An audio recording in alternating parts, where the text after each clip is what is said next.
Residential స్కూల్స్కి వారికి పక్కా భవనాలు లేకపోతే కేవలం ఒక సంవత్సర కాలంలోనే దాదాపు 100 స్కూళ్ళకి రెసిడెన్షియల్ స్కూల్స్కి 100 స్కూల్స్కి ఇవాళ ఇంటిగ్రేటెడ్ రెసిడెన్షియల్ స్కూల్స్లో బిల్డింగ్లు శాంక్షన్ చేయడమే కాదు, ఒక్కొక్క బిల్డింగ్కి 200 కోట్ల రూపాయలు శాంక్షన్ చేసి 100 బిల్డింగ్లు ఈరోజు రాష్ట్రంలో కట్టిస్తున్నటువంటి విషయం మీ అందరికీ తెలియజెప్పాలన్నటువంటి ఆలోచనతోనే నేను మీ దృష్టికి తీసుకొని వస్తా ఉన్నాను. దశాబ్దాల పాటు 50-60 స్కూళ్ళు కట్టలే,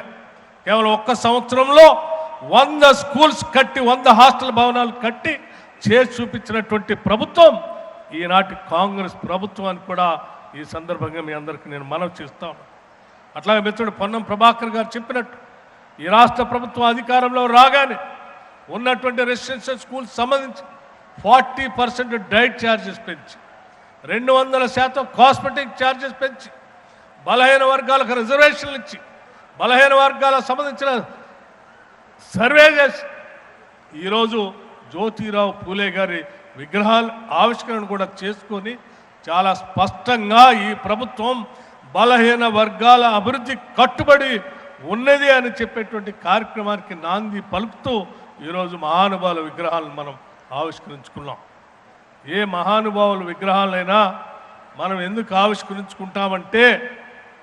ఆ విగ్రహాలు చూసినప్పుడు, ఆ మార్గంలో ప్రయాణం చేసినప్పుడు వారు చూపించినటువంటి మార్గాన్ని, వారు చెప్పినటువంటి సిద్ధాంతాల్ని అమలు చేయటం కోసం మనం అందరం స్ఫూర్తి పొందుతామనేటువంటి ఆలోచనతోనే మహానుభావుల విగ్రహాలు పెట్టుకుంటాం. ఆ విగ్రహాల స్ఫూర్తి ఈ రాష్ట్ర ప్రభుత్వ పాలనలో చాలా స్పష్టంగా ఉంది అని చెప్పి మీ అందరికీ నేను సవినయంగా మనవి చేస్తూ అటువంటి మహానుభావుల విగ్రహాల ఆవిష్కరణలో పాలు పంచుకునేటువంటి అవకాశం కలిగినందుకు సంతోషిస్తూ ఈ రాష్ట్ర ప్రభుత్వం తరఫు నుంచి మీ అందరికి కూడా మరొకసారి అభినందనలు తెలియజేస్తూ నేను ముగిస్తా ఉన్నాను. నాతో పాటు ఉప ముఖ్యమంత్రి వర్యులు మిత్రులు పట్టి విక్రమార్క గారిని, పిసిసి అధ్యక్షులు మిత్రులు శాసనమండలి సభ్యులు మహేష్ కుమార్ గౌడ్ గారిని, హైదరాబాద్ ఇన్ఛార్జ్ మంత్రివర్యులు మిత్రులు పొన్నం ప్రభాకర్ గారిని, సహచర మంత్రివర్గ సభ్యులు దుద్దిల్ల శ్రీధర్ బాబు గారిని, సోదరిమణి మంత్రివర్యులు కొండా సురేఖ గారిని, మరో సహచర మంత్రివర్గ సభ్యులు వాకిటి శ్రీహరి గారిని, మరో సహచర మంత్రివర్గ సభ్యులు మహమ్మద్ అజారుద్దీన్ గారిని, ప్రభుత్వ ప్రత్యేక సలహాదారులు పెద్దలు మాజీ పార్లమెంట్ సభ్యులు మాజీ పిసిసి అధ్యక్షులు కె కేశవరావు గారిని, మరో ప్రభుత్వ ప్రత్యేక సలహాదారులు మాజీ పిసిసి అధ్యక్షులు వి హనుమంతరావు గారిని, బలహీన వర్గాల నాయకుడు 5 దశాబ్దాలు మీకోసమే కొట్లాడిన రాజ్యసభ సభ్యులు మిత్రులు ఆర్ కృష్ణయ్య గారిని, అదేవిధంగా మరో రాజ్యసభ సభ్యులు యువమిత్రులు అనిల్ కుమార్ యాదవ్ గారిని, అదేవిధంగా పార్లమెంట్ సభ్యులు సురేష్ షెట్కర్ గారిని, ఆది శ్రీనివాస్ గారిని, నవీన్ యాదవ్ గారిని, మిత్రులు రాజ్ ఠాకూర్ గారిని, అదేవిధంగా శాసనసభ్యులు ఈర్లపల్లి శంకర్ గారిని, మరో శాసనసభ్యులు మిత్రులు ప్రకాష్ గౌడ్ గారిని, అదేవిధంగా శాసనసభ్యులు మందుల సామ్యుల్ గారిని, మహిళా కమిషన్ చైర్పర్సన్ మాజీ మేయర్ గద్వాల విజయలక్ష్మి గారిని, బీసీ కమిషన్ చైర్మన్ పెద్దలు నిరంజన్ గారిని, అదేవిధంగా మాజీ పార్లమెంట్ సభ్యులు సోదరులు అంజన్ కుమార్ యాదవ్ గారిని, మరో మిత్రుడు బలహీన వర్గాల గొంతుగా జాజుల శ్రీనివాస్ గౌడ్ గారిని, వివిధ కార్పొరేషన్ల చైర్మన్లను, బలహీన వర్గాల సంఘాలకు సంబంధించిన చాలామంది నాయకులను,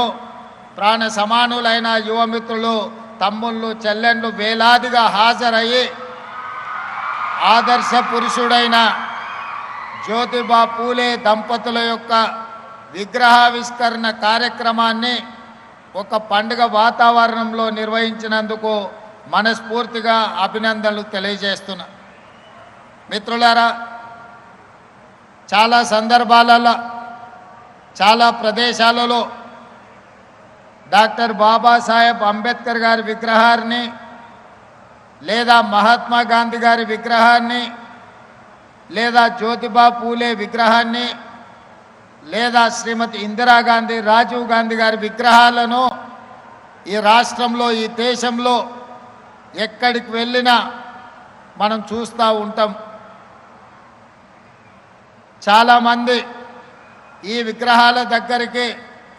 జయంతి వర్ధంతుల సందర్భంగా వారిని స్మరించుకోవడానికి వారు చేసిన గొప్పతనాలను మాట్లాడుకోవడానికి మనం వేదికలుగా చూస్తూ ఉంటాం, వేదికలుగా మనం ఉపయోగిస్తూ ఉంటాం.